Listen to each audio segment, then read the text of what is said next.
దేవుని నామానికి మహిమ కలుగును గాక. ప్రభువైన యేసుక్రీస్తు నామంలో అందరికీ శుభాభివందనములు. మనం ప్రార్థనలో నిన్నటి దినమున ప్రార్థన యొక్క విశిష్టతను కొన్ని విషయాల్లో మనం చూడడం జరిగింది. ప్రార్థన ఒకవేళ దేవుడు ఆయన చిత్తం కానప్పుడు ఎలాంటి స్పందిస్తాడు, దాని పరిణామాలు ఎలా ఉంటాయి, దాని పరిస్థితులు ఎలా ఉంటాయి అనే విషయాలు మనం చూడడం జరిగింది. అయితే ఈరోజు మనం మరొక పాయింట్ మీకెళ్ళి చూద్దాం.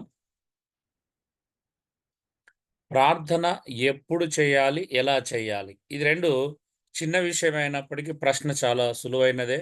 చిన్నదే అయినప్పటికీ మనం దీంట్లో గూడా కొన్ని విషయాలు నేర్చుకోవడానికి ప్రయత్నం చేద్దాం.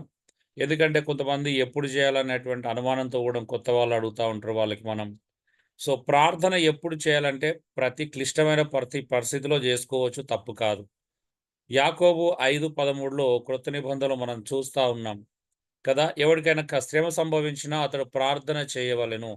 శ్రమ వచ్చినప్పుడు లేపోతే కష్టాలొచ్చినప్పుడు, లేపోతే క్లిష్టమైన పరిస్థితుల్లో ఎవరైనా వెళ్తున్నప్పుడు ప్రార్థన ద్వారా దేవునికి ఆ విన్నపాలు తెలియజేసుకోవడము మంచి విషయము. మనం ప్రార్థన ద్వారా దేవునికి తెలియచేయాలి. మనుషుల వెనకాల పరిగెత్తకుండా, లేపోతే మన జ్ఞానం మీద ఆధారపడకుండా, మనం నిన్నే జూశాం ఆయన మీద ఆధారపడడం అంటే ఏంటిదంటే ఆయన జ్ఞానం మీద, అంటే ఆయన వాక్యం మీద, ఆయన శక్తి మీద, ఆయన మంచితనం మీద, సో, ఆయన యొక్క అన్ని సార్వభౌమాధికారి అధికారం మీద ఆధారపడడం అనేది మనం చూశాం. సో, మరి మన క్లిష్టమైన పరిస్థితులొచ్చినప్పుడు మనం ఎవరి దగ్గరికెళ్తున్నాం? మనుషులను ఆశ్రయిస్తున్నామా? దేవుడిని ఆశ్రయిస్తున్నామా? సో, నెక్స్ట్ మనకు ప్రత్యేకమైన సమయం లేవండి.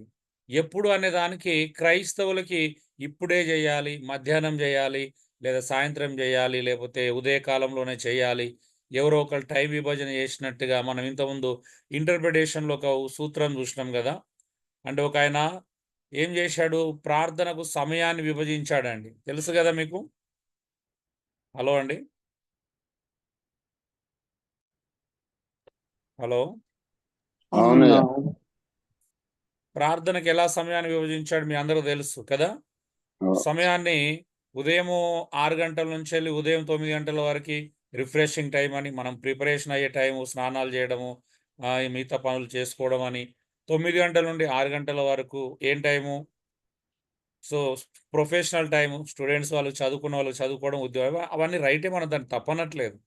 అయితే సాయంత్రం 6 నుండి రాత్రి 9 గంటల వరకి డిన్నర్ టైమ్ అని, రాత్రి 9 గంటల నుంచెల్లి అర్ధరాత్రి 12 గంటల వరకి ఆహ్, దొంగల టైమ్ అని, అర్ధరాత్రి 12 గంటల నుంచెల్లి తెల్లవారుజాము 3 గంటల వరకి దయ్యాల టైమ్ అని, తెల్లవారు 3 గంటల నుంచెల్లి ఉదయం 6 గంటల వరకు దేవదూతల సమయం అని, అప్పుడు మాత్రమే ప్రార్థన చేయాలని, మిగతా సమయాల్లో ప్రార్థన చేయకూడదని బోధించే వాళ్ళు గూడా మనకున్నారు. అవునా అండి?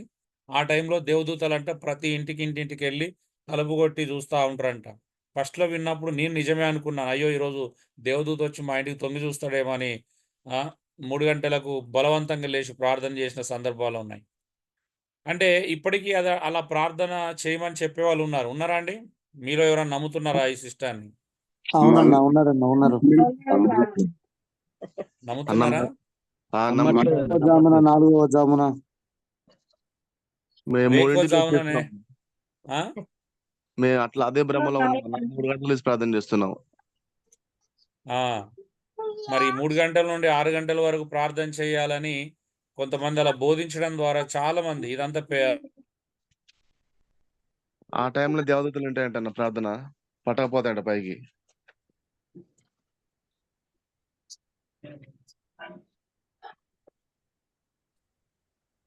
సో, అలా జనాలని మభ్యపెట్టడం. దేవునికి టైం అనేది ఉండదండి.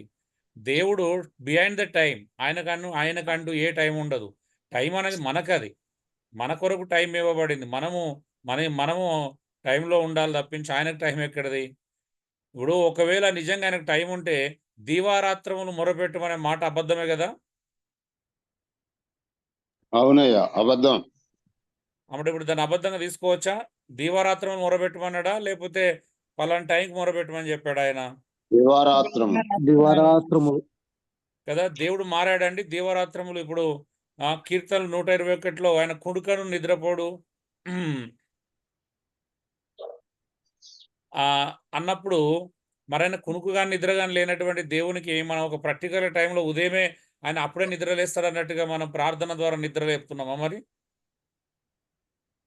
హలో, లేదన్న ఆయనకు మాట్లాడు. పగలు రాత్రి ఏకరీతిగా ఉన్నాయన్న, ఆయనకు చీకటి రాత్రి ఏం లేదు. చూడండి, ఇదంతా భ్రమపరిచేయడం. వాళ్ళేదో మంచిగుంది, ఇదంతా విభజన మంచిగుందని చెప్పేసి జనాలను మభ్యపెడుతూ చేయడమే. మనకు యూదులకు నిజంగానే ప్రార్థన సమయాలున్నాయి. మనకు లేవు. క్రైస్తవులకు ప్రార్థన సమయం లేదు. ఎప్పుడు అంటే అప్పుడు ప్రార్థన చేయొచ్చు క్రైస్తవుడు. ఇప్పుడు పౌలు శీలలు బంధించబడిరండి. ఎప్పుడు అండి వాళ్ళు ప్రార్థన చేసింది, కీర్తనలు పాడింది ఎప్పుడు? అర్ధరాత్రి. అర్ధరాత్రి. మరి మనోళ్ళు ఉదయం 3 గంటల నుండి 6 గంటలు లేచినప్పుడు కుర్చీ కూడా కదలట్లేదు. కానీ పౌలు శీలలు దయ్యాల టైంలో ప్రార్థన చేసిండు. మరి మొత్తం చెరసల పునాదులే కదల్చబడ్డాయి. అలా ఎలా సాధ్యమైందండి? హలో, ఆయన అనుదినము ప్రార్థన ఆలకించువాడు అన్ని సమయాల్లో, సమయమందు అసమయం. అర్థమవుతుందా అండి? ఎస్. ఓకే అన్న, అవునన్న. సో ఇప్పుడు మరి పౌలు శీలలు వీళ్ళ టైం ప్రకారం దయ్యముల టైంలో కదా వాళ్ళు ప్రార్థన చేసింది, అవునా? మరి దయ్యాల టైంలో ప్రార్థన చేస్తే దేవుడు వినడం ఏంటి? చెరసాల పునాదులు కదల్చడం ఏంటి? ఆ అర్ధరాత్రి దయ్యాల టైంలో జైలర్ కుటుంబం రక్షించబడడం ఏంటి? ఆశ్చర్యకరంగా లేదా? మరి వీళ్ళ టైం విభజన చేసిన వాళ్ళ పరిస్థితి ఏంటి ఇప్పుడు? ఇలా ఏదో మంచిగుంది, ప్రసంగం వినడానికి బాగుంది అబ్బా అనిపించుకోవడానికి కాదు. సత్యం చెప్పాలి. ప్రజలకు సత్యం అవసరం.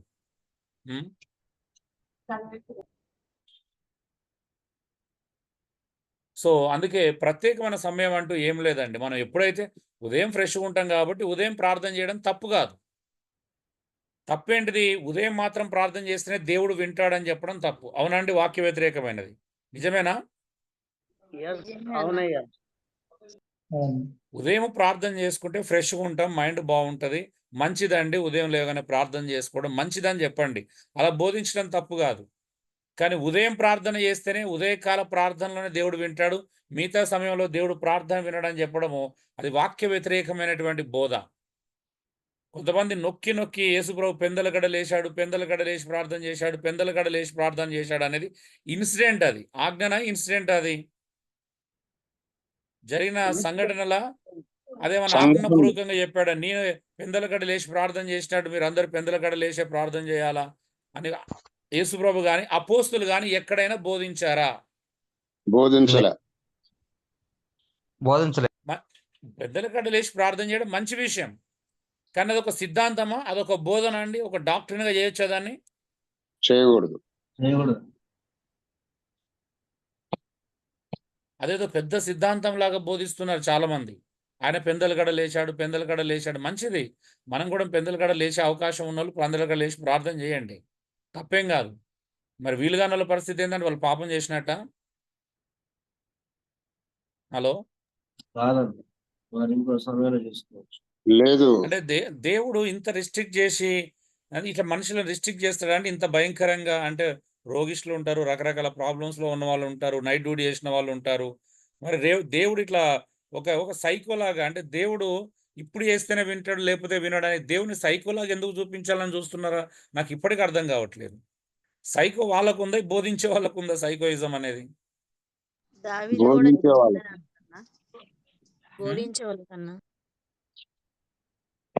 మరి పాత నిబంధనలు కూడా దానియేలు 3 సార్లు ప్రార్థన చేసినాడు. మధ్యాహ్నం చేసిండు, సాయంత్రం చేసిండు. అవునా అండి? అవును.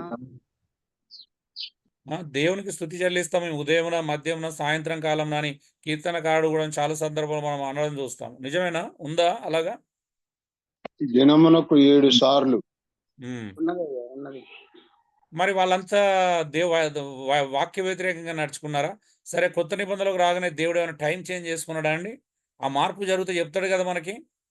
మీతో మార్పు జరిగినట్టు సమయాలు కూడా మార్పులు జరిగితే చెప్తాడు కదా. చెప్తాడు. ఎంత సైకోయిజం చెప్పండి. దేవుడు ఈ టైంలోనే ప్రార్థన వింటాడు, మిగతా టైంలో వినడు అంటే దేవుని రిస్ట్రిక్ట్ చేస్తున్నారు వీళ్ళు. దేవుని ఒక బాక్స్లో పెట్టడానికి ప్రయత్నం చేస్తున్నారు. నిజమా కాదండి? దేవుని ఒక బాక్స్‌లో పెట్టొచ్చా అండి మనం ఇష్టానుసారంగా మనకు నచ్చినట్టుగా? మనకు నచ్చిన బాక్స్‌లో దేవుని పెట్టి, మన మనసులో ఉన్న బాక్స్‌లో దేవుని తీసుకొచ్చి పెట్టి, ప్రజలకు గూడా దేవుడు అదే బాక్స్‌లో ఉంటాడు అని చెప్పడం ఎంత ప్రమాదకరమైన విషయం అనేది అర్థం చేసుకోవాలి. అవునా అండి? అవునన్నా. సమయము, సందర్భం లేకుండా దాని యొక్క లేఖనం యొక్క సందర్భం చూడకుండా పెందల కడ అంటూ ఆ! ఇవే పట్టుకొని ఉదయం 3 గంటల నుండి 6 గంటలకు ప్రార్థన చేస్తేనే దేవుడు వింటాడా? దేవదూతల సమయమని ఇలా జనాలని మభ్యపెట్టడం మంచిది కాదు. దేవుడు ఎప్పుడైనా ప్రార్థన వింటాడు. యెస్. నేను కూడా అంగీకరిస్తున్నాను. ఉదయం లేచి ప్రార్థన చేసుకోవడం మంచి విషయం. దాని తప్పు కాదు. ప్రోత్సహించొచ్చు దాన్ని. అవునా అండి? అవును. అవునన్నా.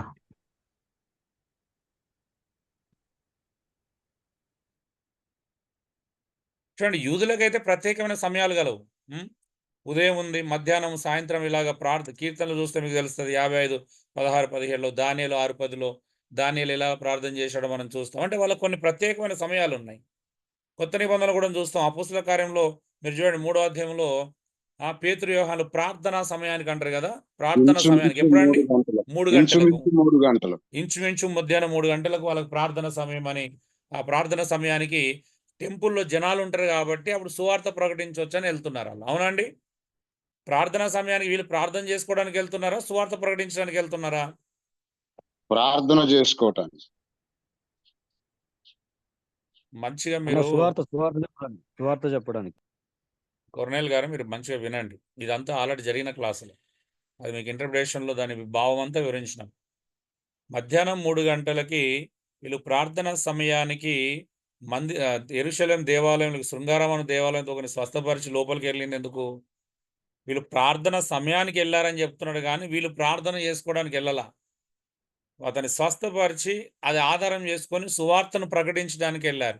సువార్తను ప్రకటించినందుకు వాళ్ళు గద్దించబడ్డారు. చెరసాల్లో వేయబడ్డారు. ఆ తర్వాత వాళ్ళు కొరడాలతో కొట్టించబడ్డారు. ప్రార్థన చేసుకుంటే ఎవరైనా కొడతారా అండి దేవాలయంకెళ్ళి? కొర్నేల్ గారు. కొట్టరన్న. విచారణ చేస్తారా? ప్రార్థన చేసుకోవడానికెళ్తే? కొట్టరన్నా.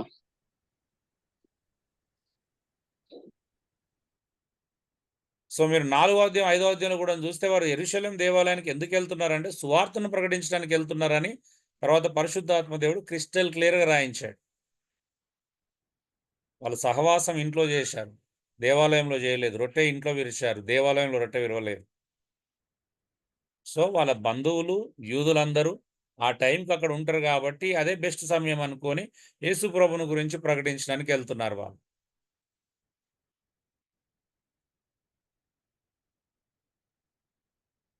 సో, ఎలా ప్రార్థన చేయాలి? కొంతమంది ఖచ్చితంగా మోకరించి ప్రార్థన చేయమనే మాట్లాడుతా ఉంటారు. నిజమా అండి? హలో! అవునయ్యా, అవును. మేము కూడా మొన్నటి వరకు అట్నే చెప్పాం. మోకరించాలి. మోకరించాలని చెప్తున్నారు. నిజంగా ఖచ్చితంగా మోకరించి ప్రార్థన చేస్తేనే దేవుడు వింటాడా? మోకరించడం తప్పు కాదు. మోకరించడం మంచిది. మరి అవకాశం లేనోళ్ళ పరిస్థితి ఏంటి? దేవుడు నిలబడి ప్రార్థన చేస్తే వినడా అండి? దేవుడు వింటాడు. కూర్చుని ప్రార్థన చేస్తే వినడా? మోకరించి వింటాడు. చేయొచ్చు, సాష్టాంగపడి చేయొచ్చు, పరుండి చేయొచ్చు. ఎలాగైనా ప్రార్థించవచ్చు. అవునా అండి?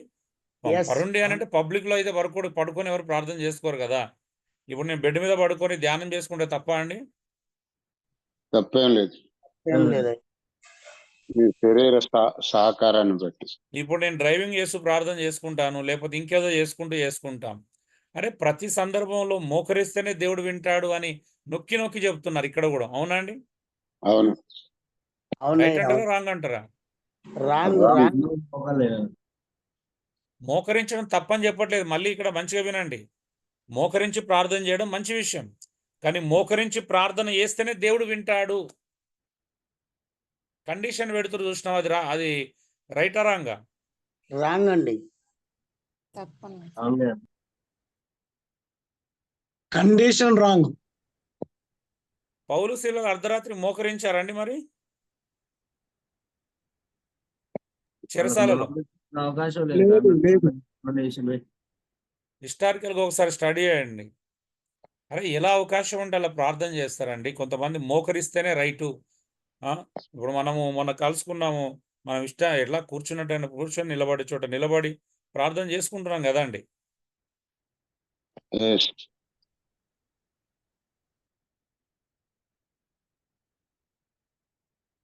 సో ఎవరైనా ఇలాగే చేయాలి అనేది బైబిల్ చెప్పట్లేదు. ప్రార్థించుటకు హృదయ స్థితి లేదా మనోవైఖరి చాలా ముఖ్యం. ఫిజికల్ పోస్టర్ గురించి మాట్లాడే వాళ్ళు చాలా ఎక్కువ మంది అయిపోయారు. నిజమా కాదండి? భౌతికమైనటువంటి భంగిమలు. అవునా? అవునయ్యా, అవును. అవును అవునన్న. బైబిల్ ఎక్కడైనా పౌలు భౌతికమైన భంగిమలు పెట్టుకొని ప్రార్థన చేయండి అని ఎక్కడన్నా చెప్పారండి అపోస్తులు? ఎక్కడన్నా? చెప్పలేదండి. హలో, ఒక్క రిఫరెన్స్ ఉందా అండి ఇలా ప్రార్థన చేయమని? అంటే భౌతికమైన పొజిషన్ల గురించి ఏం చెప్పలేదయ్యా ఎక్కడండి.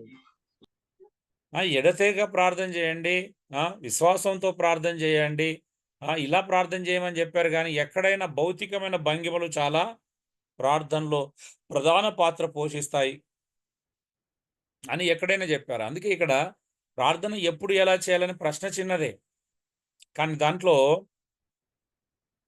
చాలామంది వాక్య వ్యతిరేకంగా ప్రజలని నొప్పిస్తున్నారని నేను ధైర్యంగా అందుకే ఈ మాట చెప్పాల్సి వస్తుంది. పాపం షుగర్ పేషెంట్లు, వయసులో ఉన్న వాళ్ళు నేను మోకరించలేకపోతున్నానని వాళ్ళు గిల్టీ ఫీల్ అయ్యేలా చేస్తున్నారు. అవునా అండి? అవునయ్యా, అవును. ఎవరైతే కొన్ని నాకు వంచాల్సిందే మోకాలు. అపరాధ భావన వాళ్ళ లోపల లేనటువంటి అనవసరమైన అపరాధన భావన ఎందుకు తీసుకొస్తున్నారండి? నిజంగా చెప్పండి. హృదయంలో మనం ఇప్పుడు మోకరించి యథార్థంగా లేకపోతే ప్రార్థన దేవుడు వింటాడా? పోని మోకరించి హృదయ శుద్ధితి లేకపోతే దేవుడు ప్రార్థన వింటాడా అండి? అంటే మోకరిస్తే హృదయ శుద్ధితి లేకపోయినా పర్వాలేదు, పరిశుద్ధంగా జీవించకపోయినా పర్వాలేదు, దేవుని చిత్తానుసారంగా అడగకపోయినా పర్వాలేదు, అవునా? విశ్వాసం లేకపోయినా పర్వాలేదు, పట్టుదల లేకపోయినా పర్వాలేదు, మోకరిస్తే సరిపోతుంది. ఏమంటారు? No no no. జనాలను ఇలా ఎందుకు మోసం చేస్తున్నారు? కదా, మా మాటకు లోబడాలనే తత్వం అండి. మధ్యలో ఇంకొక పెద్ద ప్రాబ్లం ఉంది తెలుసా? ఇందులో ఇంకొకటి ఉంది. కన్నీరు విడిచాల, కన్నీరు విడవాల, పాపం రాకపోయినా కన్నీరు గార్చి ప్రార్థన. దేవుడు కన్నీటి ప్రార్థన వింటాడు అని ఎక్కడ చెప్పాడండి కొత్త నిబంధనలో? కన్నీళ్లతో ప్రార్థన చేస్తే మాత్రం వింటానని ఎక్కడ ఉందా అండి? హలో, కన్నీళ్ళు వస్తే సంతోషం, అంటే వాటికి అవి రావాలి, కానీ మనం బలవంతంగా కన్నీళ్లు తెచ్చుకోమని ప్రార్థన చేయమంటున్నాడు అండి దేవుడు? ఏమంటారు? నో, కన్నీళ్ళు అనిసారి రావండి, హృదయ స్పందన ముఖ్యం. అంటే ప్రతిదీ ఎమోషన్గానే చేయాలా? ప్రతి ప్రార్థనలో ఎమోషన్ ఏమి ఉండదు కదండి. ప్రతి ప్రార్థన ఎమోషన్. మరి ఎమోషన్ అంటే కన్నీళ్లు గార్చే విధంగానే అంటే అది నిజంగానే అవసరతను బట్టి కన్నీళ్ళు వస్తాయి. అవునా అండి? అక్కడ పరిస్థితిని బట్టి కన్నీళ్ళు వస్తాయి. అవునయ్యా.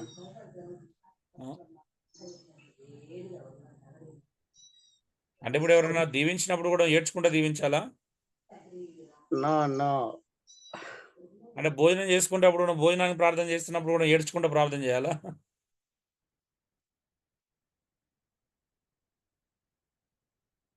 కృతజ్ఞత అనేది ఎక్కడ ఏం చేస్తున్నాం అనేది అవసరం లేదని ప్రతి దానికి ఒక సూత్రం పెట్టుకున్నాం.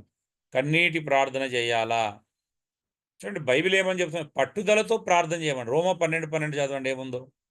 అపోస్తుల కార్యములు 1:14 ఏక మనసుతో ప్రార్థన చేయాలా? అపోస్తుల కార్యం 12:5లో సంఘమంతా అత్యాసక్తితో ప్రార్థన చేస్తుంది. ఇవన్నీ కూడా ఆజ్ఞలు కాదు, కానీ ఇలా ప్రార్థన చేశారని చూస్తున్నాం.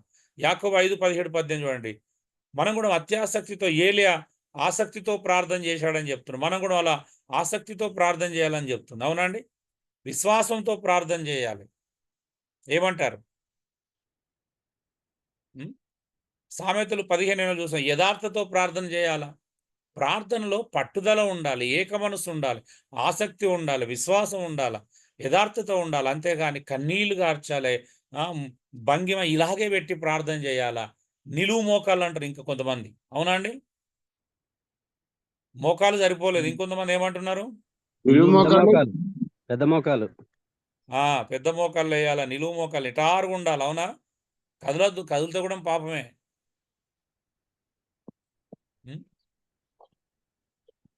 ఏమంటారు? గారు సారీ అయ్య గారు ఒక మాట, ఇది ఆక్సో 1:14 ఆక్సో 12:5 ఆక్సో అంటే ఏంటండి? అపోస్తుల కార్యాలండి. అపోస్తుల కార్యం అన్న. అది నాకు తెలియదన్న, సారీ. ఓకే పర్లేదు. ఇంగ్లీష్ పీసు. సో అపోస్తుల కార్యం 1:14 12వ అధ్యాయం 5వ వచనం చూడండి. పేతురు యోహాను చెరసాల్లో ఉన్నప్పుడు సంఘము అత్యాసక్తితో ప్రార్థన చేసిరంట. అవునండి, ఎంత అద్భుతంగా ఉంది చూడు. దేవుడు వారిని బయటకు తీసుకొచ్చాడు ఆ టైంలో. సంఘము ఆసక్తి ఉండాలి ప్రార్థన చేయడంలో, పట్టుదల కనబరచాలి ఏక మనసుతో. కలిసిన వాళ్ళందరూ ఏక మనసుతో. అపోస్తుల కార్యం 1:14 వాళ్ళు ఏక మనసుతో ప్రార్థన చేశారంట. మరి ప్రార్థనలు ఇలా చేయాలి అలా చేయాలని చెప్పేసి జనాలు ఇబ్బంది పెడుతున్న వారి గురించి ఆలోచించండి. సో మళ్ళీ చివరిగా ప్రార్థన ఎవరెవరి కొరకు చేయాలంటే మన కొరకు. 1 యోహాను 1:9, మత్తయి 6:9లో మనం పాపం చేసిన ప్రతిసారి ప్రభు క్షమాపణ కొరకు, మనం పరిశుద్ధపరచబడుట కొరకు, మనము దేవునిలో మన పాపముల నుంచి దేవుడు విడిపించంట కదా. మనం పాపము లేదని చెప్పుకునేలా మనల్ని మనమే మోసపుచ్చుకుంటాం, మనం అబద్ధికులం అవుతాం. కాబట్టి ప్రార్థన ఎప్పుడు చేయాలి? పాపం చేసిన ప్రతిసారి దేవుని వేడుకోవాలి. ఆమేన్. మనం తప్పు చేసిన ప్రతిసారి, పాపం చేసిన ప్రతిసారి దేవుని దగ్గరికి రావాలి. దేవుడు అప్పుడు నమ్మదగిన వాడు, ఆయన నీతిమంతుడు గనక సమస్త దుర్నీతి నుండి మనల్ని విడిపిస్తాడు. సో మత్తయి 6:9లో కూడా మనం చూస్తున్నాం, ఒకరి కోసం ఒకరం ప్రార్థన చేసుకోవడం అనేది మరొక సందర్భంలో చూస్తున్నాం. యాకోబు 5:16 ఇది కూడా పాపం యొక్క సందర్భమే అండి. అవునండి. ఏ సందర్భం అండి? యాకోబు 5:16 సహోదరులు తప్పు చేస్తున్నప్పుడు వారు తప్పు చేయకుండా వారి కోసం మనం ప్రార్థన చేయాలి. వారి పాపము చూడండి ఒకసారి సందర్భము. రోగి అయినప్పుడు ప్రార్థన చేస్తే అతను రోగి అయినప్పుడు, ఎవరైనా రోగి అయినప్పుడు ప్రార్థన చేయాలి వారి కోసము. సంఘంలో ఇది పెద్దలు చేసే ప్రార్థనగా మనం చూస్తున్నాం, నాయకులు చేసే ప్రార్థనగా మనం చూస్తున్నాం. ఓకే, సో పెద్దల యొక్క పని అది మనం చూస్తున్నాం.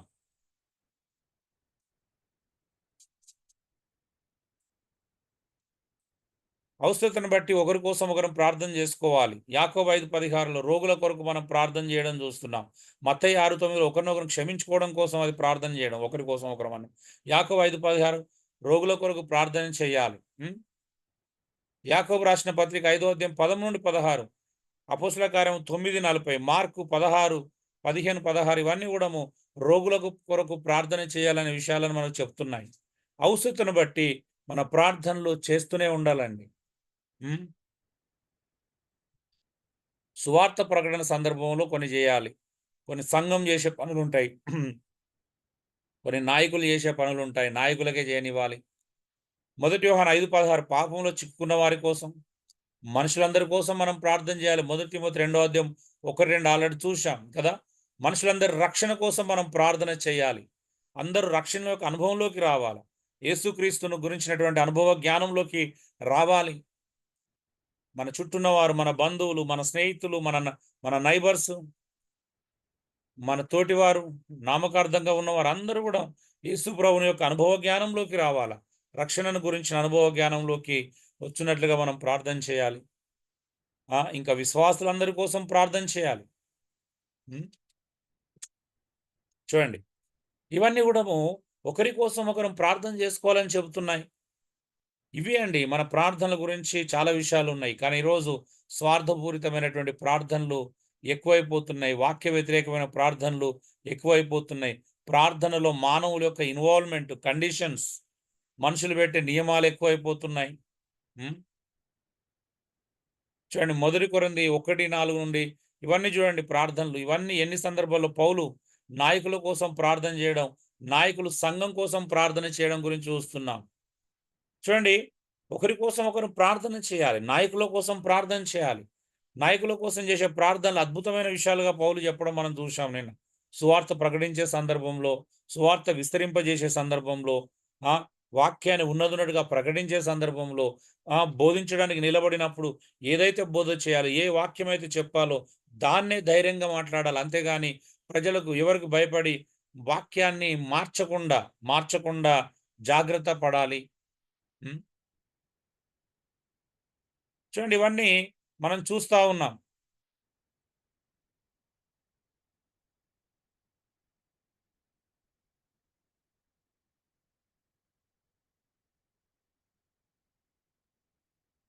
అర్థమవుతుందా అండి?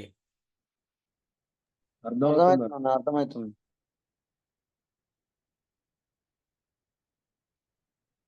సో ఇవన్నీ మనము ప్రార్థన చేయడానికి ఇన్ని రిఫరెన్స్లు ఉన్నాయి మనం దేనికోసం ప్రార్థన చేయాలని.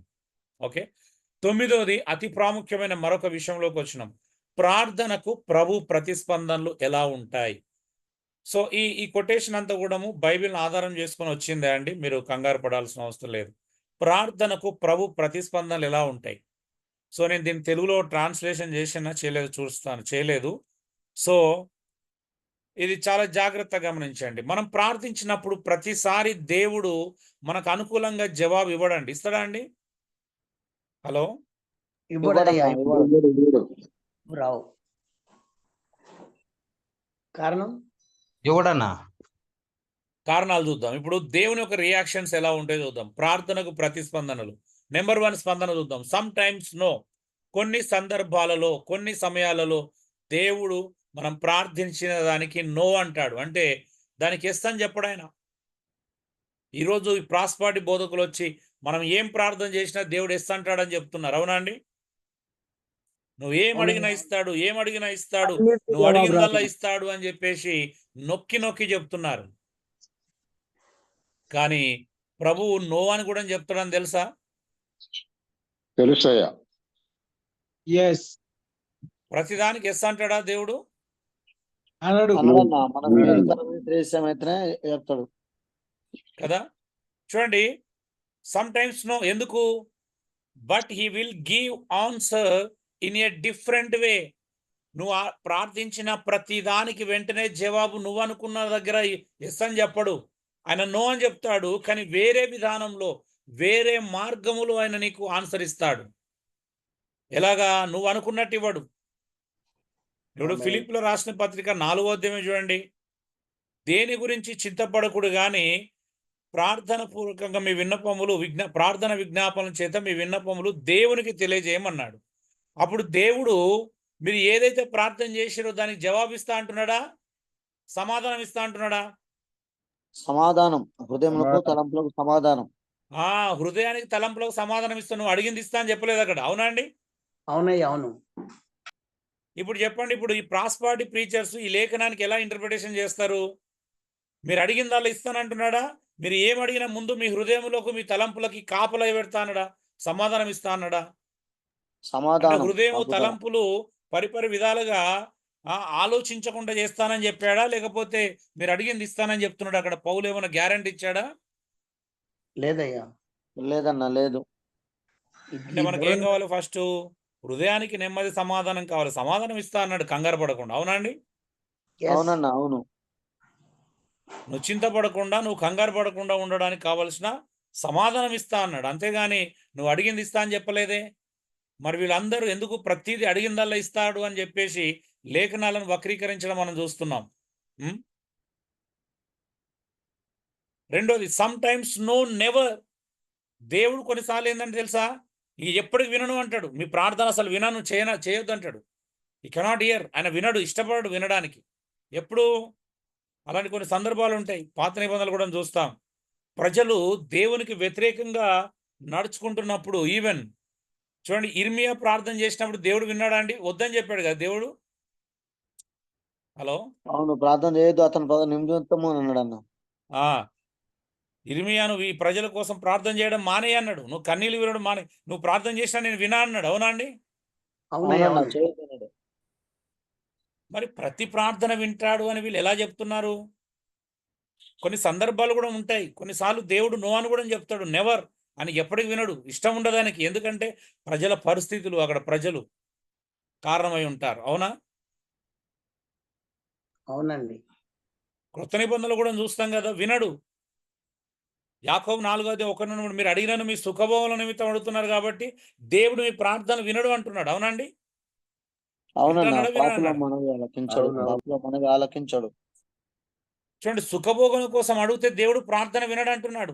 మరి ప్రాస్పారిటీ ప్రీచర్స్ అనే వాళ్ళు ప్రజలను సుఖభోగాల కోసమే రెచ్చగొడుతున్నారు, సుఖభోగాల కోసమే ప్రార్థన చేయమని అడుగుతున్నారు. అవునండి?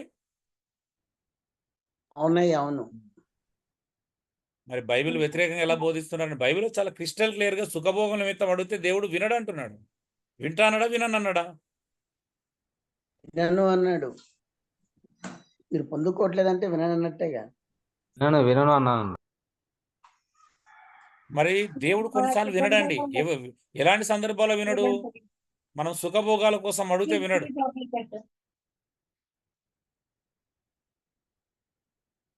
మూడోది, సమ్ టైమ్స్ ఎస్ అంటాడు ఇమీడియట్లీగా. కొన్ని సందర్భాలు మాత్రమే అవును నీ ప్రార్థన విన్నాను, వెంటనే జవాబిస్తాడు. ప్రతి ప్రార్థనకు వెంటనే జవాబిస్తాడండి ఆయన? ఇవ్వడయ్యా. ఇవ్వడు. ఎందుకంటే ప్రతి ప్రార్థనకు వెంటనే జవాబిచ్చే ప్రార్థన నువ్వు చేయాలి కదా. నువ్వు వెంటనే జవాబిచ్చే ప్రార్థన చేయకపోతే దేవుడు ఎందుకు వింటాడు చెప్పండి? ఇప్పుడు నా పిల్లలు 7th క్లాస్లో వచ్చి పప్ప నాకు బైక్ కొనివ్వమంటే నేను కొనిస్తానా అండి? కొనిస్తా అని చెప్తా కానీ 7th క్లాస్లో కొనిస్తానా? కొనియరన్నా, కొనియరు. వయసు రాలేదు ఇంకా అతనికి. 18 సంవత్సరాలు దాన్ని మెయింటైన్ చేయడము, దానికి లీగల్గా వాళ్ళు అర్హులైన తర్వాత కొనిస్తాను. అంతేగాని అడిగారు కాబట్టి ఇప్పుడే కొనిస్తానా నేను? నా పిల్లలు కొన్నిసార్లు వయసుకు మించినవి కూడా అడగొచ్చు నన్ను. అడుగుతారు అడగరండి? అడుగుతారు. వాళ్ళ కేపబుల్కి మించి, కెపాసిటీకి మించి అడుగుతారు. అప్పుడు నేను నవ్వి సరే అంటాను కానీ వెంటనే ఇవ్వను కదా. సో దేవుడు కూడా మనం చిన్నపిల్లల కొన్నిసార్లు మనం నిజంగానే మనకు ఎలా మనము ఏది పడితే అది అడుగుతాం. మనకు తెలియదు ఏం అడగాల కూడా దేవుణ్ణి. అవునా? అవునవును. అవునయ్యా, అవును. సో సమ్ టైమ్స్ ఎస్ అంటాడు, కొన్నిసార్లు సమ్ టైమ్స్ నో అంటాడు. చూడండి, ఇదే చెప్తున్నాను. 4వది, sometimes yes but not at time. అంటే టైం గురించి మాట్లాడుతున్నాడు. అంటే ఇక్కడ టైం కొన్ని సందర్భాలలో వెంటనే జవాబిస్తాడు, కొన్ని సందర్భాలలో వెంటనే జవాబు ఇవ్వడు, భవిష్యత్తులో జవాబిస్తాడు. అది కొన్ని కాలంలో అవునా అండి?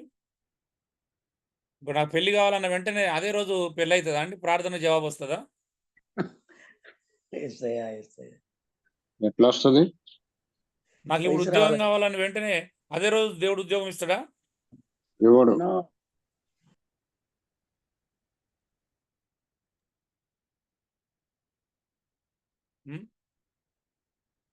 చదువుకుంటున్నప్పుడు పిల్లలకు మంచి ఉద్యోగం రావాలని మనం చిన్నప్పుడు ప్రార్థన చేస్తుండొచ్చు. అవునా?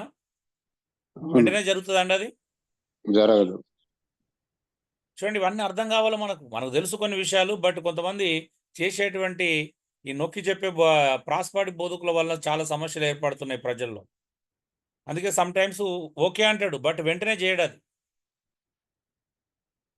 సమ్ టైమ్స్ ఎస్ అంటాడు బట్ నాట్ డైరెక్ట్లీ, నేరుగా చేయడు. అది ప్రాసెస్ ఉంటుంది. కొన్ని ప్రార్థనలకు ప్రాసెస్ జరుగుతూ ఉంటుంది. అది క్రమం ఉంటుంది. ఆ క్రమంలోనే చేస్తాడు దేవుడు. చూడండి, కృత నిబంధనలో నో అనే సందర్భాలు చూడండి. యోహాను యాకోబులు ఒకసారి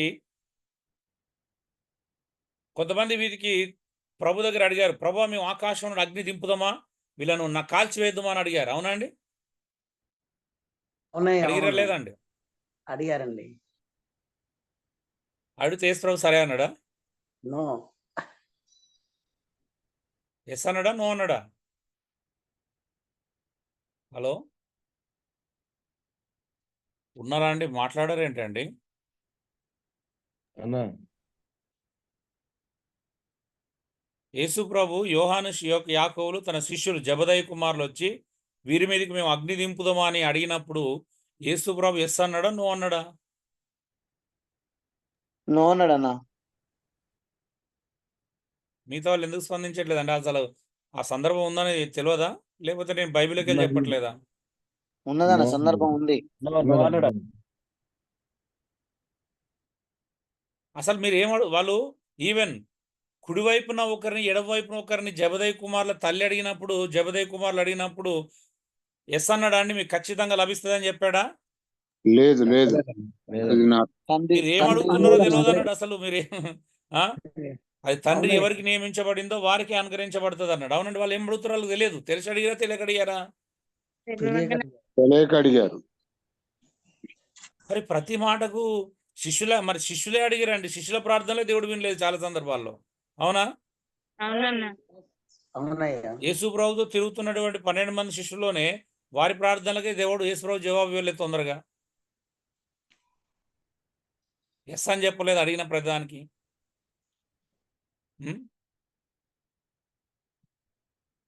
మరి వీళ్ళు ఏం అడిగితే అది ఇస్తారు అని చెప్పేసి ఎలా మాట్లాడుతున్నారు కానీ ఇప్పటికి అర్థం కాదు. సో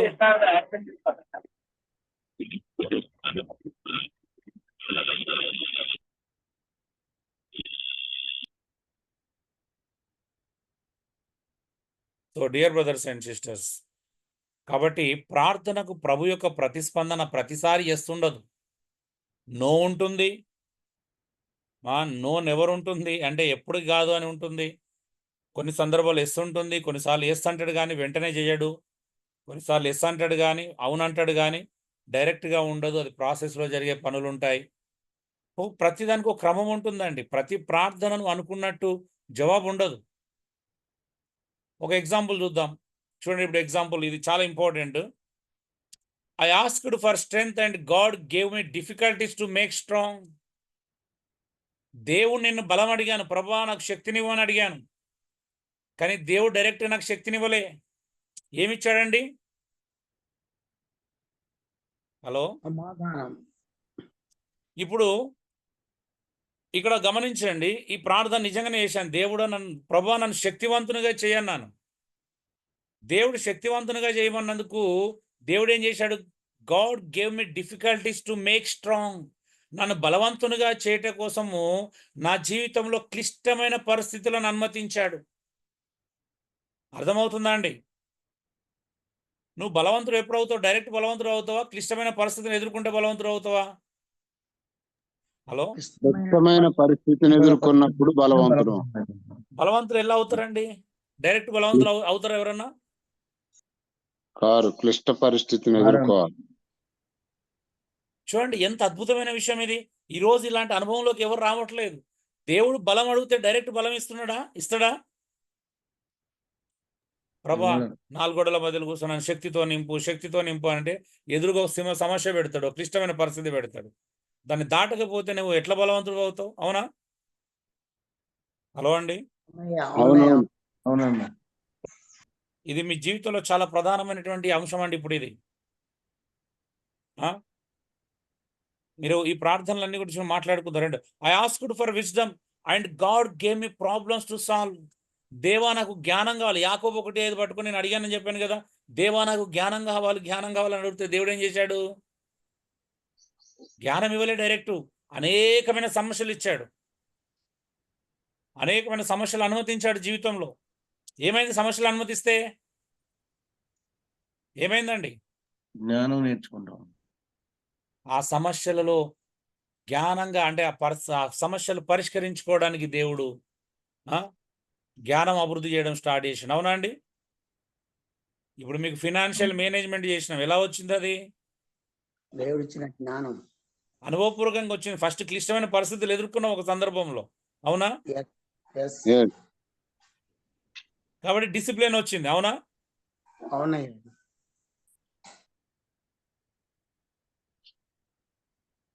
చూడండి, దేవుడు జ్ఞానం అడిగితే డైరెక్ట్ ఇవ్వడు, ఇస్తానని చెప్పాడు. జ్ఞానం ఎలా వస్తుంది? సమస్య లేకుండా జ్ఞానం వస్తుందా? ప్రాబ్లమ్స్. ఇప్పుడు సొలొమోను కూడా దేవుడు జ్ఞానం అడిగితే ఇస్తానన్నాడు. జ్ఞానం ఎక్కడ వాడతారండి? సమస్యల దగ్గర. అవునా? అవునన్నా. మరి సొలొమోను రాజ్యంలో ఆయనకి సమస్యలు మిగతా ఇప్పుడు దావీదు దగ్గర అలాంటి సమస్యలు చూడడం. అవునా? ఆయన యుద్ధాలు చేయడానికి టైం సరిపోయింది, కానీ సొలొమోను ఎన్ని సమస్యలు వచ్చినాయి అనేది దర్బార్లో, అంటే ఆయన అంతఃపురంలోకి పరిష్కరించడానికి వచ్చినాయా రాలేదండి? వచ్చినాయి అన్న. ఇప్పుడు జ్ఞానం కావాలని జ్ఞానం ఏం చేసుకుంటారు అడిగితే?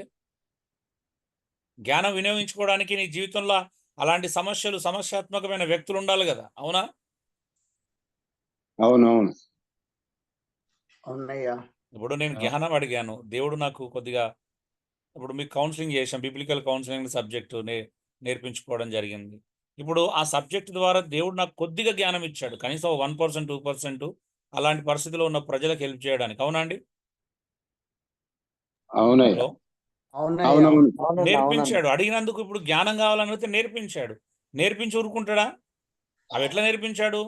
సబ్జెక్ట్ కంటే ముందు దేవుడు జీవితంలో మనుషులను అనుమతించాడు. అవునా? ఎస్ అవునన్నా అవును.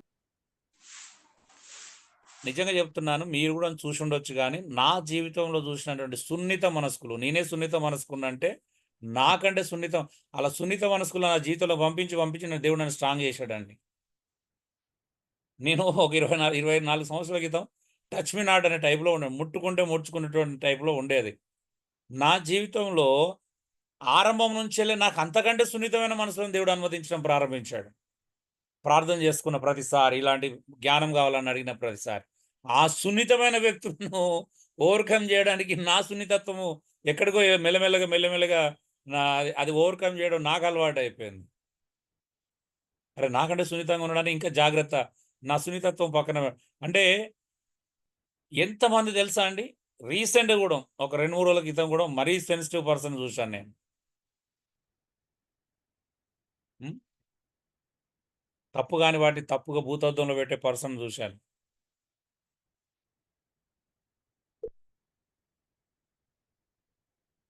అంటే నువ్వు ఊరికే ఎదగవు.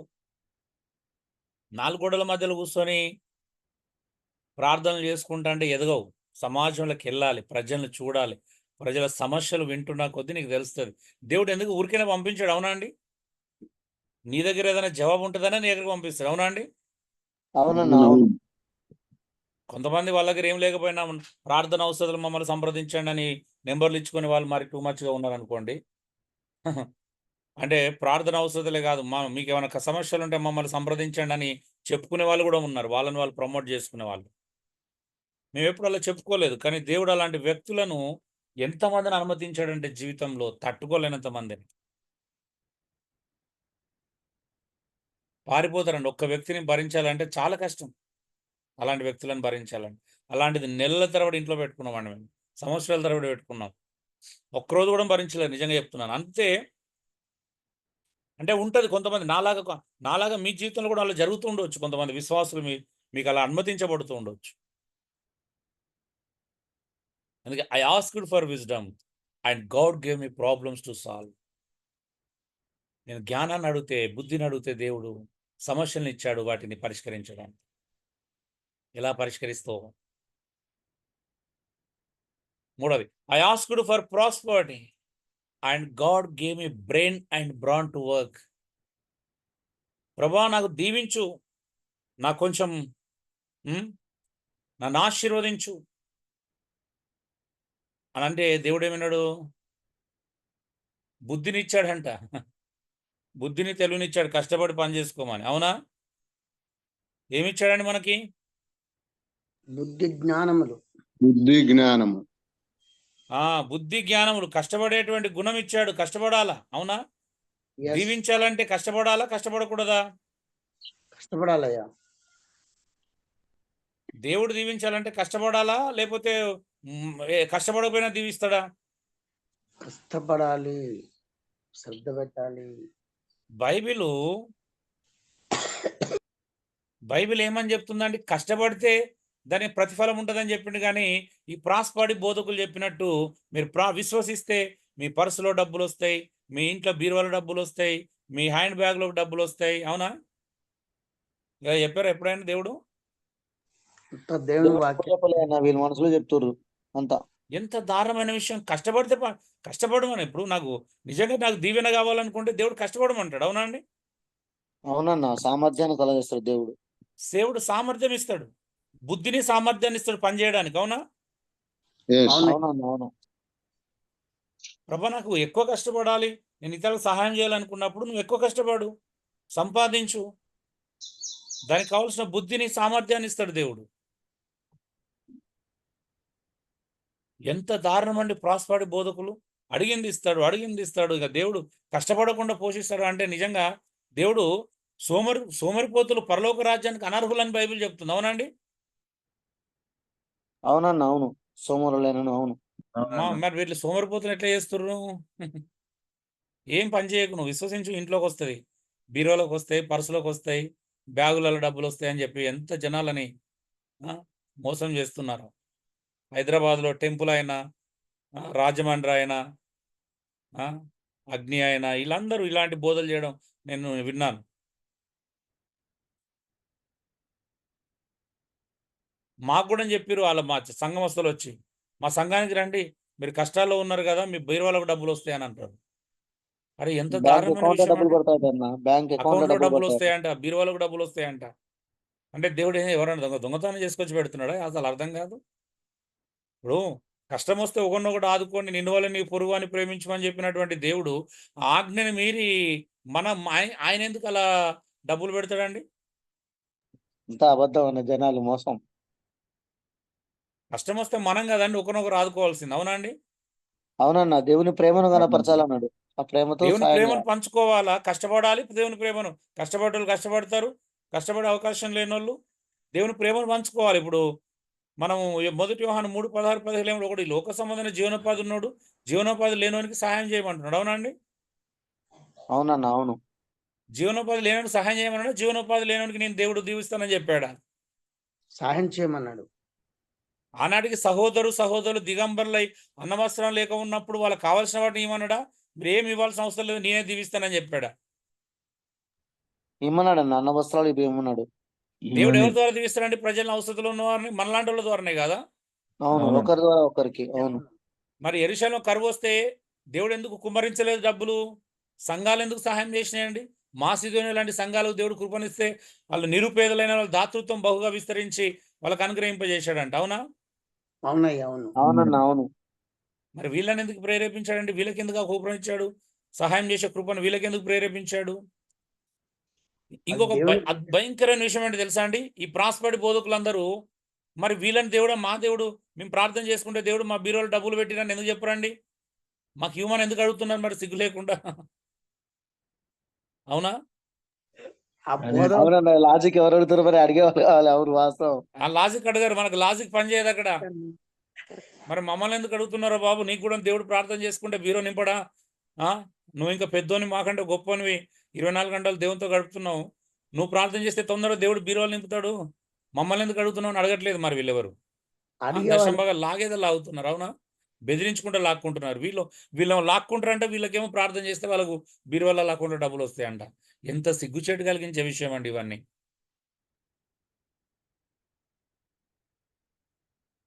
దేవుడు దీవెన కావాలంటే బుద్ధిని, సామర్థ్యాన్ని ఇస్తాడు పని చేసుకోవడానికి, పెంచుతాడు అవసరం అంటే, కొద్దిగా పెంచుతాడు. మన బుద్ధి, మన సామర్థ్యం పెంచుతాడు కష్టపడడానికి, అవునండి?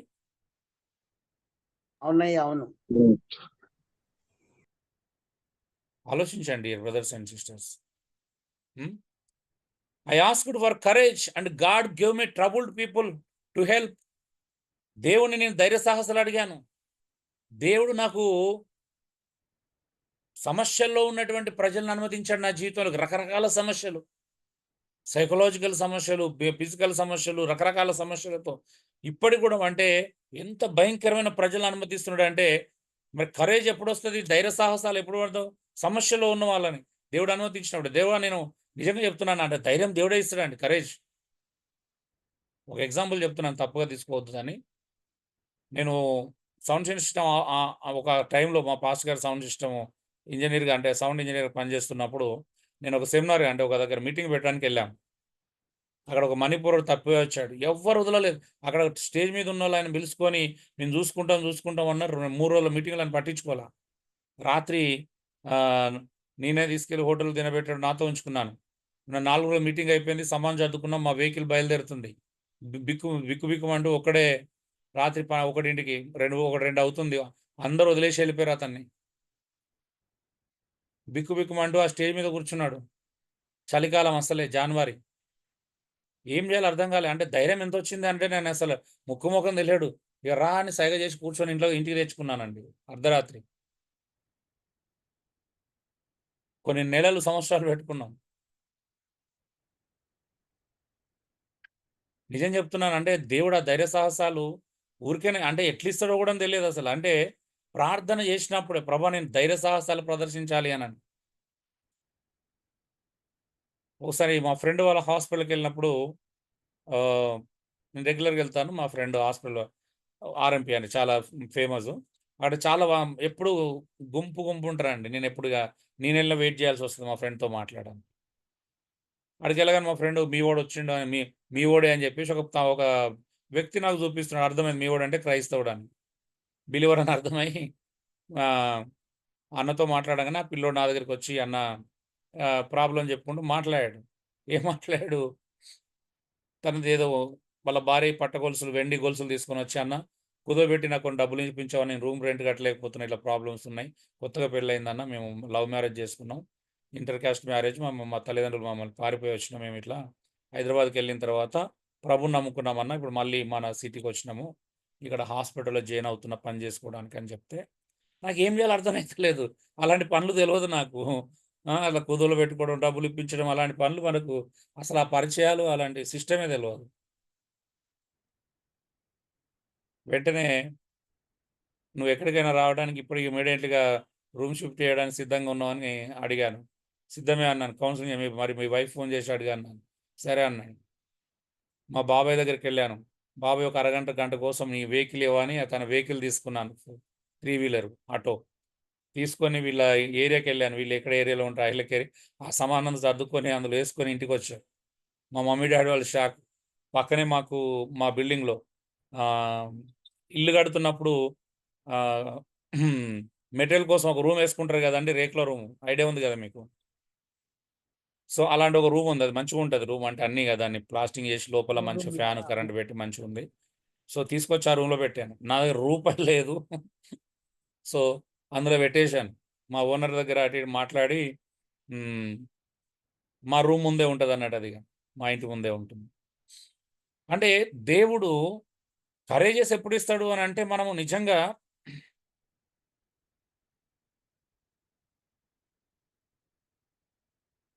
Store room okay.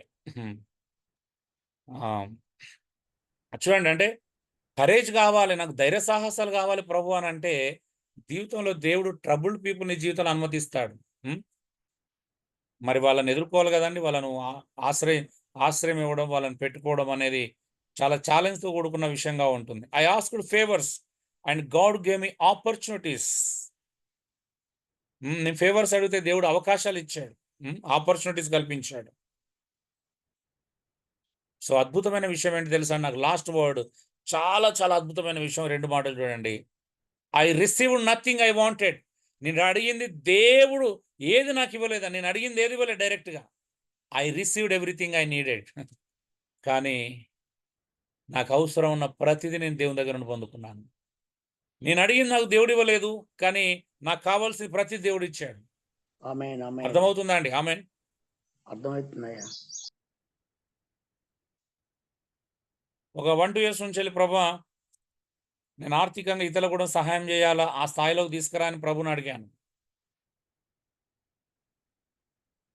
అది ఎప్పుడైతే అడగడం ప్రారంభం చేశానో ఒక 4 ఇయర్స్ బ్యాక్, 5 ఇయర్స్ బ్యాక్ ఆ ప్రార్థన చేయడం స్టార్ట్ చేశాను. I don't know.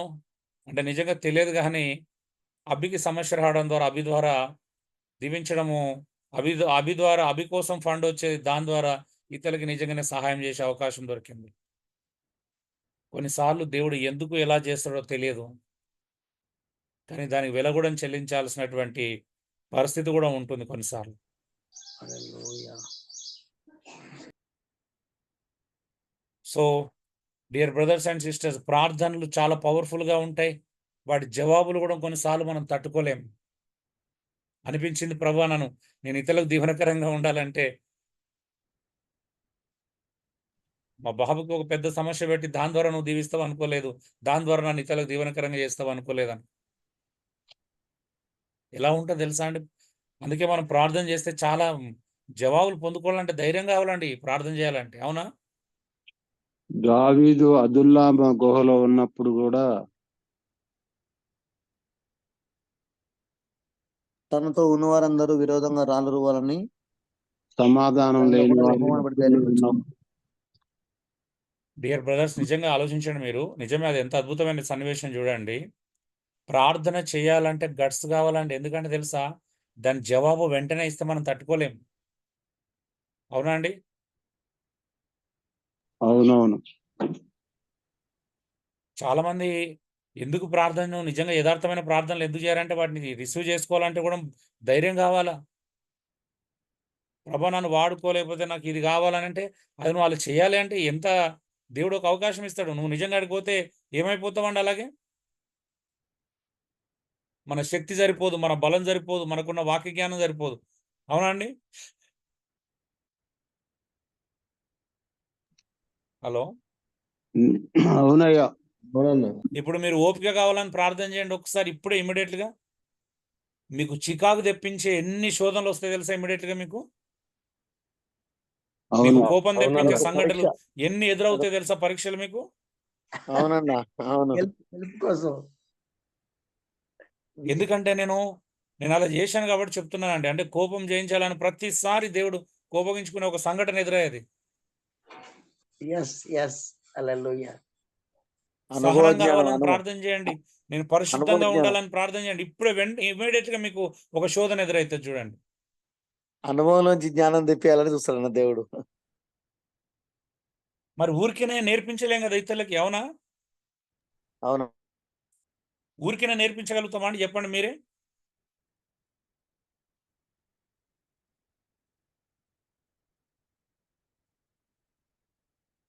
మాట్లాడాలండి దయచేసి.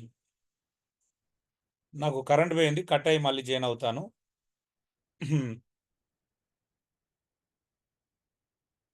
ఎన్ని నేర్పిస్తాడో తెలుసా అండి దేవుడు. హలో! అవునన్నా. అందుకే ప్రభువా నేను ప్రజల కోసం నిస్వార్థంగా జీవించాలి, యథార్థంగా జీవించాలి అనుకున్న ప్రతిసారి ఓ పరీక్ష ఎదురయ్యేది. నేను ఏ స్వార్థం లేకుండా ప్రజల కోసం సేవ చేయాలనుకున్నప్పుడు ఎంత ఛాలెంజ్ ఉంటదండి అది. అవునా? యెస్. సులువా? కష్టమా చెప్పండి? కష్టం. ప్రభా నేను ఎవ్వరిని డబ్బులు అడగను, జీవితాంతం నువ్వు నన్ను పోషించాలనే విశ్వాసం కావాలంటే అసలు ఎంత స్ట్రగుల్ ఉంటదో తెలుసా? ఎన్ని శోధనలు ఎదురవుతాయో తెలుసా మనకి? అడిగే పరిస్థితే తీసుకొస్తాడు దేవుడు అట్లా చేస్తే. అడిగే పరిస్థితి వస్తది. అక్కడ నోరు మూసుకొని ఉండాలి. అవునా? అవునయ్య. అవును. ఆ శోధన జయించాలా? సులువు అనుకుంటున్నారా? అమ్మో! సులువు కాదయ్యా. కష్టం.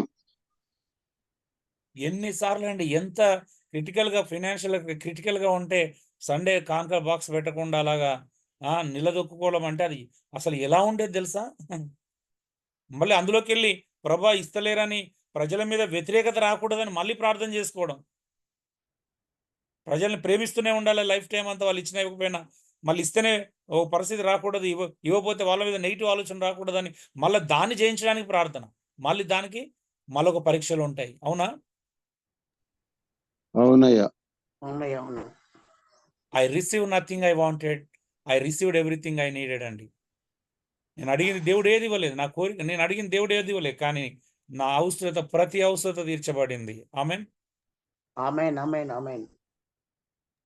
Dear brothers and sisters. కొన్నిసార్లు మన ప్రార్థనకు జవాబు ఎందుకు రాదు తెలుసా అండి? Sometimes he might be silence. దేవుడు కొన్నిసార్లు మౌనంగా ఉండిపోతాడు మనం ప్రార్థన చేయడానికి. మనం చేసిన దేవుడు స్పందించడు. అలాంటి సందర్భాలు కూడా చూస్తాం మన లైఫ్‌లో. ఎగ్జాంపుల్ ఇప్పుడు వాటర్ ట్యాంక్ ఉందండి. వాటర్ ట్యాంక్ దేవునితో పోలుస్తున్నాను. ఒక వాటర్ ట్యాంక్ కదా దేవుడు. పైప్ లైన్ మన హృదయాలు. ఆ! వాటర్ అంటే ఆన్సర్ రావట్లేదు. అంటే ఇప్పుడు వాటర్ ట్యాంక్ నుంచి ఏం రావాలి మనకి? పైప్ లైన్ నుంచి మనకు వాటర్ రావాలి. అవునా అండి? రావాలి. కానీ వాటర్ రావట్లేదు. మనం వాటర్ రావట్లేదని చెప్పేసి ట్యాంక్ చెక్ చేస్తాం పైన ట్యాంక్‌లో వాటర్ ఉన్నాయా లేవని. కానీ ట్యాంక్‌లో వాటర్ ఫుల్‌గా ఉంటాయి. అవును. అవునా? పైప్ లైన్ అంతా అవును. చెక్ చేపిస్తాం కొన్నిసార్లు అంటే వేరే చెక్ చేస్తాం. అంటే క్షమించాలి. కరెంట్ చెక్ చేస్తాం. పైపు ఆడ మోటార్ కరెక్ట్ పనిచేస్తుందా లేదా? వాటర్ ఉందా? ఇవన్నీ చెక్ చేస్తాం. ఆ! కానీ ఏం చెక్ చేయం? అక్కడ నల్ల ఎక్కడైతే విప్పుతామో అక్కడే చెక్ చేయం. ఎందుకంటే అక్కడ జామ్ అయిందనుకో అవన్నీ ఉన్న ప్రయోజనం లేదు కదా ఇక్కడ జామ్ అయితే. ఇప్పుడు ట్యాంక్‌లో అవునే. వాటర్ ఫుల్‌గా ఉన్నాయి. పైప్ లైన్ సరిగానే ఉంది. కరెంట్ ఉంది. మోటర్ ఏసినాం వాటర్ అంతా నిండిపోయింది. కానీ మనకు ట్యాప్ దగ్గర వాటర్ వస్తలేవు. దాని అర్థం ఏంటి? ట్యాప్ దగ్గర కూడా జామ్ అవుతుందన్న. ట్యాప్ దగ్గరనో, ఆ పైప్ లైన్ దగ్గరనో అక్కడ దగ్గరలో జామ్ అయి ఉంటది. అవునా? అవునయ్య. అవును. అవునన్నా. అలాగే దేవుని దగ్గర అన్ని సమాధానాలు ఉన్నప్పుడు దేవుడు మనకు ఎందుకు వినడంటే కొన్నిసార్లు మన పాపాలు కదా, మన కోరికలు, మన యొక్క ఏమంటారు ఆ సుఖభోగాల దురాలో- కోసం అడిగేటువంటి వాటిని బట్టి దేవుడు ఏం చేస్తాడు? సైలెంట్ అయిపోతాడు. అవునా అండి? అవునయ్యా, అవును. జవాబు ఇవ్వడు. ఎందుకంటే ఇక్కడ జామ్ అయింది, మనం పాపంలో ఉన్నాం. ఈవెన్ బైబిల్ కూడా ఉంది, పాపుల మనవి దేవుడు వినడంట. అవునా? వినడా? వినడానికి ఉందన్న వినడు. మనం పాపంలో కొట్టుమిట్టాడుతూ పాపం చేస్తూ దేవా నాకు అది కావాలి ఇది కావాలంటే దేవుడు ఎందుకు వింటాడండి? సో కొన్నిసార్లు దేవుడు సైలెన్స్ అయిపోతాడు. ఎందుకంటే ఆ పాపం నుంచి వెళ్ళి మనము క్షమాపణ పొందుకోవాలి, పశ్చాత్తాపడాలి. Sometimes he will wait. దేవుడు కొన్నిసార్లు ఎదురు చూస్తాడు. ఎందుకోసం? రికన్సిలేషన్ కోసం, రిపెంటెన్స్ కోసం, రీఅరేంజ్ కావాలను దేవుని దగ్గర పశ్చాత్తాపడడం కోసం, నిన్ను మళ్ళా క్రమపరచుకోవడం కోసం, నువ్వు దేవుని దగ్గర మళ్ళీ సెట్ అవ్వడం కోసం, రీఅరేంజ్ అవ్వడం కోసం, మార్మన్స్ పొందడం కోసం, పశ్చాత్తాపం కోసం, దేవుని దగ్గర నువ్వు సమాధాన పడడం కోసము దేవుడు ఎదురు చూస్తాడు. నీ పాపం ఒప్పుకోలే ఇంకా నువ్వు. అవునండి? దేవుడు నీ పాపం ఒప్పుకొని నీ పాపం క్షమించేంత వరకు, నువ్వు పాపంతో దేవుని దగ్గర సమాధాన పడేంత వరకు ఎదురు చూస్తాడు. మళ్ళీ నువ్వు కొంతమంది సహోదరులను క్షమించి ఉండకపోవచ్చు, నీ కుటుంబ సభ్యులను క్షమించి ఉండకపోవచ్చు. దేవుడు వెయిట్ చేస్తాడు. అలా క్షమించకుండా వచ్చి దేవా నా ప్రార్థన వినమంటే వింటాడా అండి? అయ్యా, హలో? వినడు.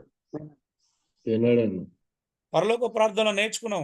ఈవెన్ మన రుణస్తులను క్షమిస్తేనే దేవుడు మనల్ని క్షమిస్తాడు, మన ప్రార్థన వింటాడు. అవునా అండి? ఎస్ అవునయ్యా. సో కాబట్టి దేవుడు మన ప్రార్థన ప్రతిసారి వినడు, వెయిట్ చేస్తాడు. మన మార్పు కోసం వెయిట్ చేస్తాడు. వెయిట్ చేస్తాడా చేయడా? వెయిట్ చేస్తాడన్న. అవును. మన మారు మనసు పొందడానికి, మనం సమాధాన పడడానికి, మళ్ళీ మనల్ని మనము రిస్టోర్ అవ్వడానికి, రియాలైన్ చేసుకోవడానికి ఎదురు చూస్తాడు దేవుడు. అది కానంత వరకు దేవుడు మళ్ళీ మన జీవితంలో కార్యం చేయడం ప్రారంభించడండి. ఇక మన పాతే చెప్పుకోవాలా, అనుభవాలు చెప్పుకుంటూ బ్రతకాల. నాకు ఒకప్పుడు దేవుడు ఇలా వినేవాడు, అలా ఉన్నాడు. అవునా అండి? హలో హలో అండి, నా వాయిస్ వినబడుతుందా? అవునన్నా. వినబడుతుంది. ఓకే. ప్రార్థన 10వ పాయింట్. ప్రార్థన ప్రభువును మారుస్తుందా, ఆయన ప్రక్రియను మారుస్తుందా? తొందరగా నేర్చుకుందాము, కొంచెం ఓపిక పట్టండి. ప్రార్థన ప్రభువును మార్చదు, కానీ నా పాపాన్ని బయట పెడుతుంది. నేను ప్రార్థన చేసిన ప్రతిసారి అది ప్రభువును మార్చదు. నేను ఎంత బలహీనున్నా తెలుస్తుంది, నాలో ఉన్న పెంట బయటపడుతుంది. అవునా అండి? ఎస్ అయ్య గారు, అవునయ్యా. ఇప్పుడు యెషయా ఎంతో అద్భుతమైన ప్రవక్త, పరిచర్య చేస్తున్నాడు. అంతకుముందే పరిచర్యలో ఉన్నాడు. కానీ ప్రభు ప్రార్థనలో ప్రభు దర్శనం చూడగానే ఏమన్నాడండి? ఏమన్నాడు? అయ్యో నేను అపవిత్రమైన పెదవులుగా వాడను. అంటే దేవుని చూస్తున్న కొద్దీ మన పాపం బయటపడుతుందా? ఆయన పరిశుద్ధతను చూస్తున్న కొద్దీ, దేవుని దగ్గర ఉన్న కొద్దీ మన పాపం బయటపడుతుందా అండి? మన గొప్ప వాళ్ళం అవుతామా? మన పాపము బయటపడుతుంది. పాపం బయటపడుతుంది. అంటే మన మార్పు స్టార్ట్ అవుతుంది అని అర్థం. అవునా అండి?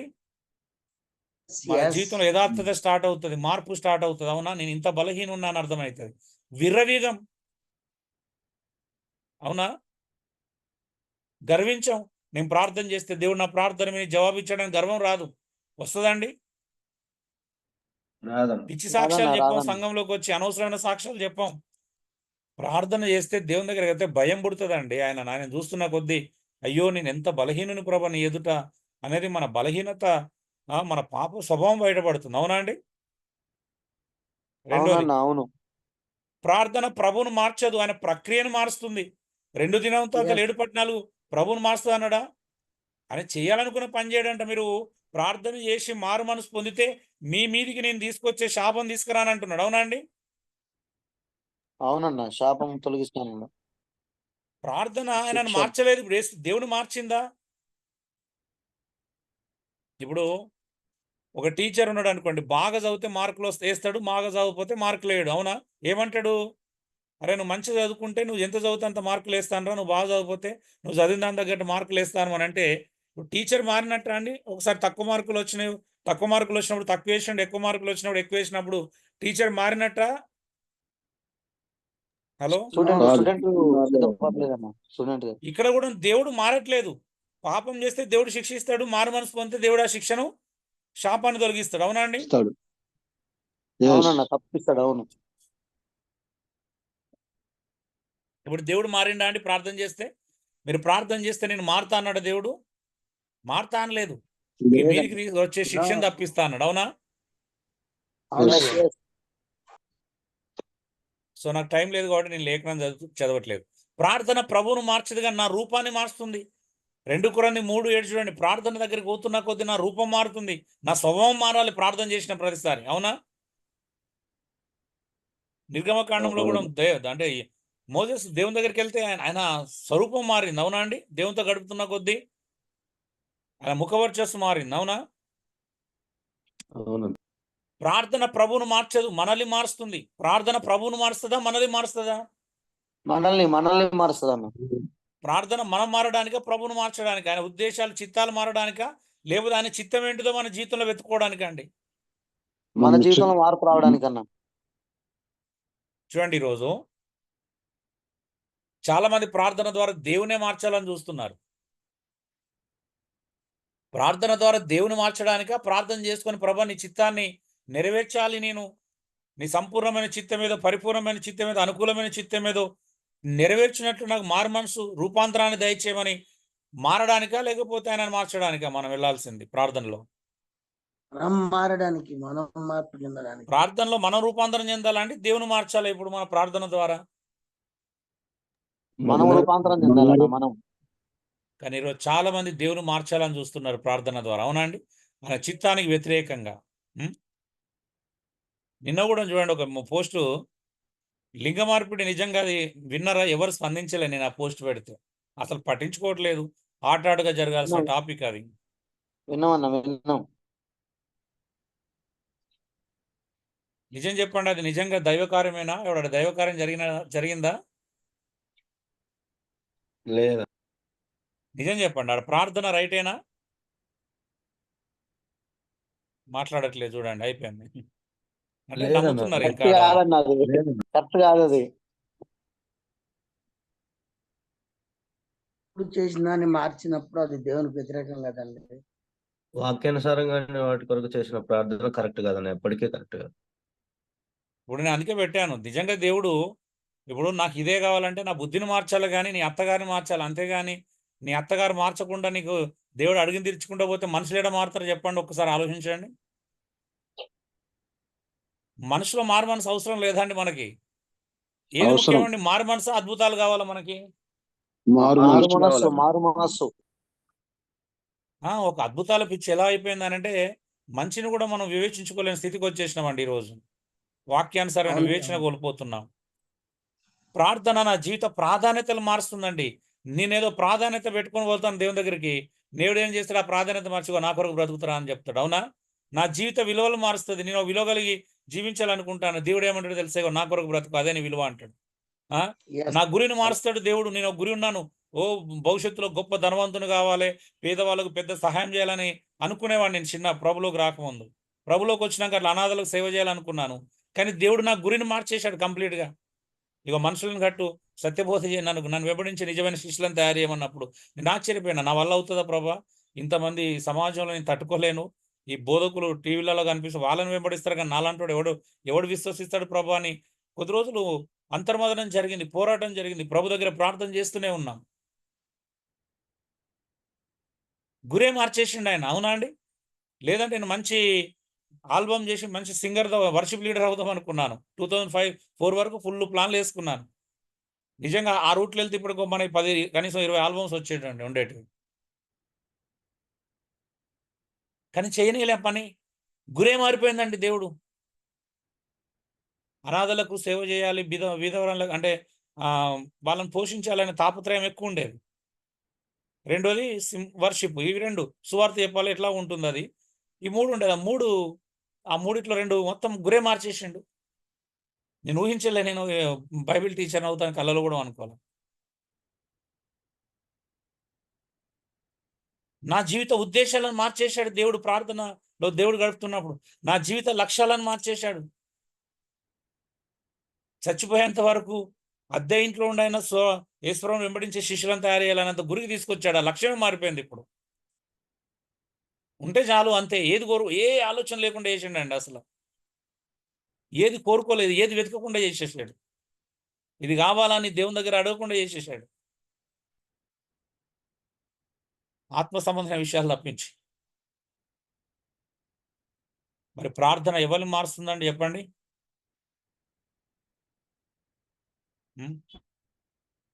డియర్ బ్రదర్స్ అండ్ సిస్టర్స్, మాట్లాడాలి. మనల్నే మారుస్తున్నాడు. మన విలువలు మారాలి, మన ప్రాధాన్యతలు మారాలి, మన గురి మారాలి, మన లక్ష్యం మారాలి, మన జీవిత విధానం మారాలి ప్రార్థన చేస్తే. అవునండి? మరి ఎందుకు మారట్లేదండి? సమాజంలో ఇంత స్వార్థపూరితంగా ఎందుకు బ్రతుకుతున్నారు? రెగ్యులర్గా ప్రార్థన చేసుకుంటూ కూడా మాట్లాడండి ఒకసారి. అవునా? మనలో మార్పు జరగనందున. అవునన్న. మనలో మార్పు తప్పించి అన్ని జరుగుతున్నాయి. అప్పుడు ప్రార్థనకు విలువేంటి చెప్పండి? మన భార్య పిల్లల్లో విలువలు లేవు, వాల్యూస్ లేవు, ప్రాధాన్యత లేవు, యేసుక్రీస్తు కోసం బ్రతకాలి నిస్వార్థంగానే జీవితమే రానప్పుడు మన ప్రార్థనలు నిజమైన ప్రయోజనకరం అన్నట్ట, ప్రయోజనకరం కానట్ట?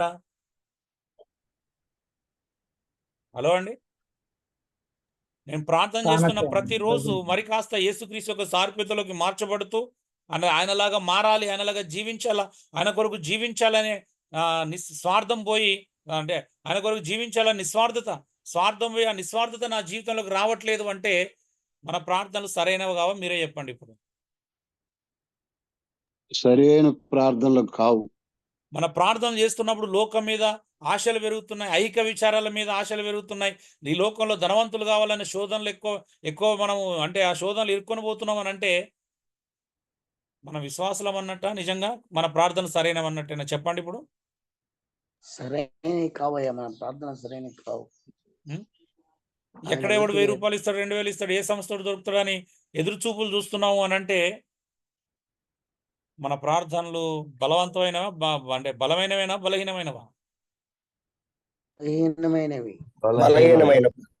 ఏ రాజకీయ నాయకుడికి పరిచయం అయితే ఏం లాభం వస్తుందని రాజకీయ నాయకులను పరిచయం చేసుకోవాలని ఊళ్ళూరుతున్న పాస్టర్లకు వీళ్ళు బలవంతులా, బలహీనులా? బలహీనులే. నాకు తెలిసి వాళ్ళు రోజు చేసే ప్రార్థనల విలువ ఉంటుందా?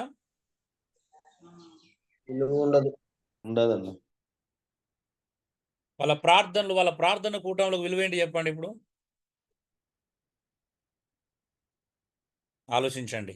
ప్రార్థన ఒక కవిత్వంలో నేను రాసుకున్న కవిత్వం. ప్రార్థన ఒక జీవం అండి, కొందరికి అది జీవం. ప్రార్థన జీవాన్ని ఇస్తుంది. ప్రార్థన ఒక ఉజ్జీవం మరికొందరికి. ప్రార్థన విశ్వాసానికి సహకారి, అది నా ఆత్మకు ఉపకారి. ప్రార్థన విశ్వాసానికి సహకారి, మన ఆత్మలకు ఉపకారి అండి. ప్రార్థన ఒక ఆరాటం. కొంతమందికి ఆరాటం ప్రార్థన చేయాలని, కానీ కొంతమందికి అది పోరాటం అండి. ప్రార్థన ఒక పోరాటం. అవునండి? ఆత్మీయ పోరాటం ప్రార్థన అనేది అంత ఈజీ అండి? అవునయ్య, ఈజీ కాదు. ప్రార్థన కొంతమందికి ఒక ఆరాటం, కానీ ఆత్మీయ పోరాటం కొంతమందికి, నాలాంటి అది పెద్ద ఆత్మీయ పోరాటం ప్రార్థన అనేది. ప్రార్థన అపవాదిని ఓడిస్తుంది, నిన్ను గెలిపిస్తుంది, నేను ఆధ్యాత్మికంగా గెలిపిస్తుంది. నువ్వు ఆధ్యాత్మిక గెలవకపోతే అపవాది ఓడిపోయిన ప్రయోజనం లేదు, అపవాది ఓడిపోనట్టే. నువ్వు ఆత్మలో గెలవాలి, ఆధ్యాత్మికంగా గెలవాలి. ఎక్కడో భౌతికంగానో ఆర్థికంగానో సంపాదించుకుంటుంది అపవాదిని ఓడించినట్టు కాదు. ప్రార్థన పాపం నుండి దూరపరుస్తుంది, ప్రభు దగ్గర చేస్తుంది. ప్రార్థన పరలోక రాజ్యాన్ని చూపిస్తుంది, ప్రభు చిత్తాన్ని చేయిస్తుంది. ప్రార్థన చేస్తున్నప్పుడు నేను పరలోకం వైపున ఆశ పెరగాలి, ప్రభు చిత్తాన్ని చేయడానికి నేను దగ్గర కావాలి. అవునా అండి? పైన వాటిని వెతికే స్వభావంలో ఎదగాలి. అవునా? నేను ఎంత ప్రార్థన చేస్తుంటే నేను అంత పైన వాటిని వెతకాలి, ప్రభు చిత్తాన్ని చేయాలి.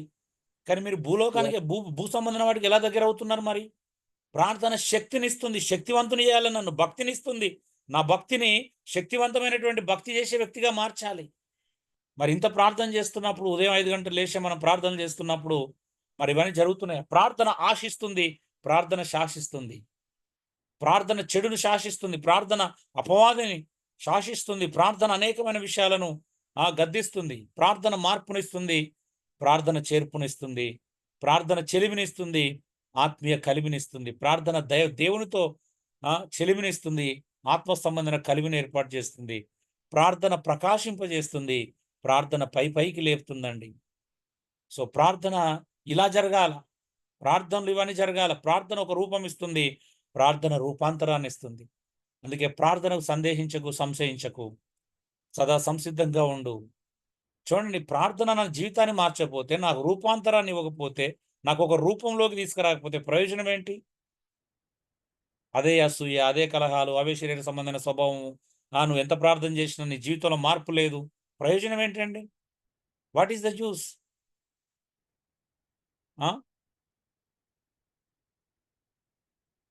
మళ్ళీ పెందల కడ లేచి ప్రార్థన చేసి 5 గంటలు లేచి చేస్తున్నావు, ఉపయోగం ఏంటి? నీ రూపం మారుతుందా? నీ రూపాంతరం మారుతుందా? నీ మానవ స్వభావం, నీ హృదయంలోని కోరికలు, ఆశలు లోపలికి వెళ్ళి నేను అపవిత్రపరిచే వాటిని నువ్వు జయించగలుగుతున్నావా? అసూయ, ద్వేషము, కలహములు, మత్సరములు, కోపములు, క్రోధములు, మోహపు చూపులు, స్త్రీలోలత్వం, ఇవన్నీ జయిస్తున్నావు మనం. ధనాపేక్ష, ఆశ, అత్యాశ, లోభత్వము, ఈ గుణాలను జయించకపోతే మన ప్రార్థన వల్ల మనకు ప్రయోజనం ఏంటి చెప్పండి? అందుకండి ఎన్ని గంటలు ప్రార్థన చేస్తున్నావు దానికంటే నువ్వు ఎంత మారుతున్నావు అనేది చాలా ముఖ్యం. అది ఇంపార్టెంట్. అవునా? దేని మీద ఫోకస్ చేస్తారండి? మీ మార్పు మీద ఫోకస్ చేస్తారా? అమ్మయ్య, నేను ఈరోజు గంట ప్రార్థన చేసిన అని గర్వించడానిక? నో. మార్పు మీద చేయట్లేదన్నా, మార్పు లేకోకుండా ప్రార్థన మీద ఎక్కువ ఫోకస్ చేస్తున్నాం. నీ ఫోకస్ అంతా ప్రార్థన మీద ఉంది, కానీ ప్రార్థన ఎందుకు చేయాలని లేదు. నేను ప్రార్థన చేసిన ప్రతిసారి నేను మారిపోకపోతే, ప్రభా నేను వేషాధారణ ప్రార్థన చేస్తున్నాను ప్రభా, ఎందుకు ప్రభా? దానికంటే నేను సైలెంట్గా ఉండడం బెటర్, మనసులోని తలుచుకుంటూ ఉండడం బెటర్ అనుకో. అంటే ప్రార్థన అనేది నా జీవితంలో నా వేషాధారణ చంపలేకపోతుంది. అవునా అండి? నటిస్తలేరా చాలా మంది ఈరోజు? చాలా మంది నటన ఎక్కువ ఉందండి అన్నిటిలో. ఎంత వేషధారణ అండి ఈరోజు మన బ్రతుకులలో చూస్తే. ప్రార్థన చేస్తున్నాం కానీ బ్రతుకులు మారాలన్నప్పుడు అది వేషధారణే కదండి. అప్పుడు నీ ప్రార్థన వల్ల ప్రయోజనం ఏంటి? సంఘం ఏం నేర్చుకుంటుంది మన నుంచి? ఓకే, మా అయ్యగారు ప్రార్థన చేస్తారు కానీ మారరు, అంతే. మనం కూడా ప్రార్థన చేయాలా, మారకూడదు. ఏమంటారు? భక్తిని ఎలా చూపించాలా? చూసినావా నేను ఎంత ప్రార్థన చేస్తున్నా, నేను బైబిల్ చదువుతున్నా, అలా చూపించుకోవాలి అంతే. మార్పు ద్వారా కాదు. కాపరి ఎలా ఉంటే సంఘం అలా తయారవుతుందండి. ప్రార్థనతో ఒక ముగింపండి, కొంచెం ఓపిక పట్టండి. ఈ ప్రార్థనతో 12 పాయింట్తో మనం ముగించుకుంటున్నాం. చూడండి, ప్రార్థనతో ముగింపు. ప్రార్థన అంశంలో ఒక అద్భుతమైన ప్రార్థన, జీవితాన్ని మార్చిన ప్రార్థన ఇది. ఒక భక్తుడు చేసిన ప్రార్థన నేను ఒక పుస్తకంలో చదివిన, పుస్తకం పేరు కూడా చెప్తాను తర్వాత. ఎలా ఉందో చూడండి. ఓ యేసు, హృదయ సాత్వికుడా మరి దీనుడా, నా ప్రార్థన వినుము. ఏం ప్రార్థన చూడండి. ప్రేమించబడాలనే కోరిక నుండి, ప్రశంసించబడాలనే కోరిక నుండి, ఇతరుల చేత గౌరవించబడాలనే కోరిక నుండి, ఇతరులు నన్ను స్తుతించాలనే, ఇతరుల చేత స్తుతింపబడాలనే కోరిక నుండి నాకు విడుదల దయచేయము. ఏం ప్రార్థన అండి! ఈరోజు మీకు లేదండి ఇది? మనల్ని చాలామంది ప్రేమించబడాలి, మనల్ని ప్రశంసించాలి, మనం ఇతరుల చేత గౌరవించబడాలి, ఇతరులు మనల్ని పొగడాలనే కోరిక మన లోపల ఉందా లేదా చెప్పండి? ఈ 4 కోరికలు లేని వాళ్ళు ఒక్కసారి మీ తమ్మునేలు చూపిస్తారా అండి? లేకపోతే నోరు తెరిచి మాట్లాడతారా?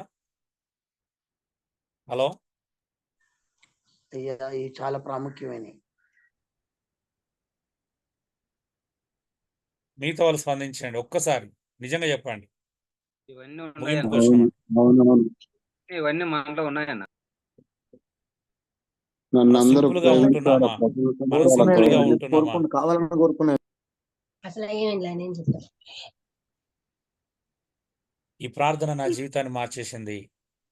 డౌన్ టు ఎర్త్, హంబుల్గా ఉండాలి. ఎక్కడికి పోతే చీమలాగా ఉండాలి. మనం ఏది ఆశించకూడదు, ఎలా ఉండాలి, గౌరవాన్ని కోరుకోకూడదు. ప్రజలు అందుకే వాక్యం చెప్పేటప్పుడు ముక్కుసూటిగా చెప్పడానికి, ఖండించడానికి గల కారణం కూడా మాది. అయ్యో, ప్రజలు నన్ను గౌరవిస్తారో గౌరవించారనే భయం లేకుండా ఈ ప్రార్థన చేసినప్పుడు నిజంగా జీవితంలో ఎంత గొప్ప మార్పును చూసాను తెలుసా అండి. ఇది నేను ప్రింట్ పెట్టుకున్నాను. కలర్ ప్రింట్ డిజైన్ చేసుకొని ఒక 4, 5, 10 కలర్ ప్రింట్లు తీసుకొని నాకు దగ్గర వాళ్ళకి ఇచ్చుకొని నేను ఒకటి పెట్టుకున్నాను. అది పెట్టుకొని చదువుకునేది ఇలాగా. కొద్ది రోజులు చదువుకున్నాను స్టార్టింగ్లో, ఆరంభంలో 2005-6లో. ఓ యేసు, హృదయ సాత్వికుడా మరియు దీనుడా, నా ప్రార్థన వినుము. ప్రేమించబడాలనే కోరిక నుంచి వెళ్ళి, ప్రశంసించబడాలనే కోరిక నుండి, గౌరవించబడాలనే కోరిక నుండి, స్తుతింపబడాలనే కోరిక నుండి నాకు విడుదల దయచేయి. ఇంకా మరచిపోబడతాననే భయం నుండి, అయ్యో ప్రభువా, నన్ను ఎక్కడ ప్రజలు మర్చిపోతారేమో, ఈ మధ్యలో మీటింగ్లకు వెళ్ళలేదు, ఈ మధ్యలో ప్రసంగించడానికి వెళ్ళలేదు, భయం స్టార్ట్ అవుతుంది. అవునా అండి? మర్చిపోబడతాననే భయం నుండి, అపహాస్యం చేయబడతాననే భయం నుండి, అన్యాయం చేయబడతాననేమో భయం నుండి, వెళ్ళి మనం ఏదైనా మంచి కార్యం చేస్తాం, ఎక్కడైనా అన్యాయం అవుతామేమో, అనుమానించబడతాననే భయం నుండి నాకు విడుదల దయచేయండి. ఏ మాట చూడండి, ఏమేం భయాలు ఉన్నాయి ఆడ? కోరికలు, ఇక్కడ భయాలు. అవునా? ఏం భయం అండి? ప్రజలు ఎక్కడ మనల్ని మర్చిపోతారనే భయం ఉంటుంది చాలా మంది. అవునా? అందుకే అనవసరమైన కార్యాలు చేస్తారు, అందరి జీవితంలో తలదూర్చాలని చూస్తారు. అపహాస్యం చేయబడతారనే భయం ఉంది. సువార్త ఉన్నట్టుగా ప్రకటించిన లేకపోతే సత్యబోధ కోసం నిలబడిన ప్రజలు మనం అపహాస్యం చేస్తారు. అన్యాయం చేయబడతాననే భయం ఉంటుంది. ఒంటరి వాళ్ళం అయిపోతాననే భయం ఉంటుంది. మంచి చేస్తే అనుమానించబడతాననే భయం ఉంటుంది. మరి ఇలాంటి భయాల నుంచి నాకు విడుదల దయచేయండి అని అడుగుతున్నాడు ఆయన. ఇంకా అయిపోలేదండి. ఇంకేమంటూ తెలుసా?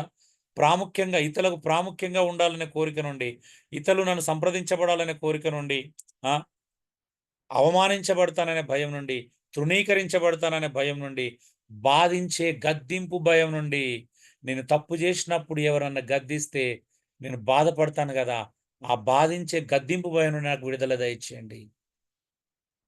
అంటే నన్ను సరిచేయాలి, ఎవరైనా నాకు గద్దిస్తారనే భయం ఉండకూడదు. గద్దిస్తే నేను బాధపడాల్సి వస్తానే భయం నుంచి వెళ్ళంటండి. ఈరోజు చాలా మందికి గద్దింపులు అంటే ఇష్టం లేదు. నిజమా అండి? అందుకే ప్రజల మెప్పు కొరకు బ్రతుకుతున్నాం. ఇంకేమంటే తెలుసా? ఉన్నారు. మరియు యేసు నాకంటే ఇతరులు ఎక్కువగా ప్రేమించబడాలని, ఇతరులు నాకంటే ఎక్కువగా గౌరవించబడాలని, అందరి దృష్టిలో, ప్రపంచ దృష్టిలో ఇతరులు హెచ్చింపబడాలని, మరి నేను తగ్గింపబడాలని, ఇతరులు ఏర్పరచుకొనబడాలని, మరియు నాకు గుర్తింపు ఉండకూడదని. ఏం మనిషి అండి నా అసలు? ఇంకా ప్రతి విషయంలో నాకన్నా ఇతరులు ప్రాముఖ్యత పొందాలని, నాకంటే ఇతరులు పరిశుద్ధులుగా మారాలని, మరియు నేను ఉండాల్సిన పరిశుద్ధంగా మార్చబడాలని కోరుకునే కృప నాకు అనుగ్రహించండి.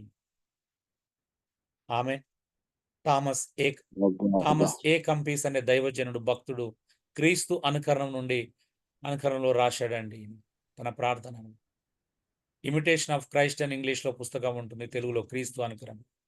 నేను ఆరంభం ఈ పుస్తకం తీసుకున్నప్పుడు మొదటి పేజీ నుండి చివరి పేరు కంటిన్యూగా చదివాను. అంత అద్భుతంగా ఉంది పుస్తకం. మరి వందల సంవత్సరాల క్రితం చెందినటువంటి ఒక ఆర్సీఎంలో ఉన్న భక్తుడు ఆ కాలంలో ఇంత అద్భుతంగా ఆలోచించాడంటే నాకు ఆశ్చర్యం వేసిందండి నిజంగా. చూడండి ఎంత అద్భుతమైన ప్రార్థన అండి.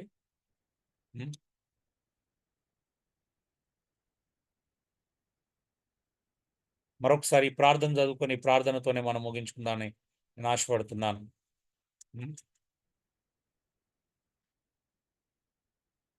చివరిగా దీన్ని మళ్ళీ చదువుకుందామండి.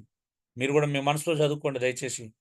స్క్రీన్ మీద కనిపిస్తున్నప్పుడు హృదయపూర్వకంగా, ఓ యేసు, హృదయ సాత్వికుడా మరియు దీనుడా, నా ప్రార్థన వినుము. ప్రేమించబడాలనే కోరిక నుండి, ప్రశంసించబడాలనే కోరిక నుండి, గౌరవించబడాలనే కోరిక నుండి, స్తుతించబడాలనే కోరిక నుండి,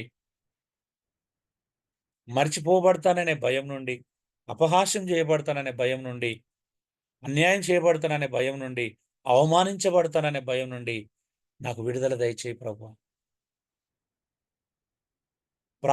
ఇతరులకు ప్రాముఖ్యంగా ఉండాలనే కోరిక నుండి, ఇతరులు నన్ను సంప్రదించబడాలనే కోరిక నుండి, నేను ఎక్కడ అవమానించబడతానేమో, వాళ్ళ జనాలు నా దగ్గర రాకపోతే ఆ భయం నుండి, తృణీకరించబడతానేమో భయం నుండి, బాధించే గద్దింపు భయం నుండి, ప్రభా ఎవరైనా గద్దిస్తే బాధ కలుగుతుంది, ఆ భయం నుండి నన్ను విడిపించు. మరియు యేసు, నాకంటే ఇతరులు ఎక్కువగా ప్రేమించబడాలి ప్రభా, ఇతరులు నాకంటే ఎక్కువగా గౌరవించబడాలి, ప్రపంచ ఉద్దేశంలో ఇతరులు హెచ్చింపబడాలని, మరి నేను తగ్గింపబడాలని, ఇతరులు ఏర్పరచుకొనబడాలని, మరి నాకు గుర్తింపు ఉండకూడదని, ప్రతి విషయంలో నాకన్నా ఇతరులు ప్రాముఖ్యత పొందాలని, నాకంటే ఇతరులు పరిశుద్ధులుగా మారాలని, మరియు నేను ఉండాల్సిన పరిశుద్ధ జీవితం జీవించాలని, అలా మార్చబడాలని కోరుకునే కృపను నాకు దయచేయండి. కోరుకునే కృప నాకు అనుగ్రహింపజేయండి. ఆమేన్.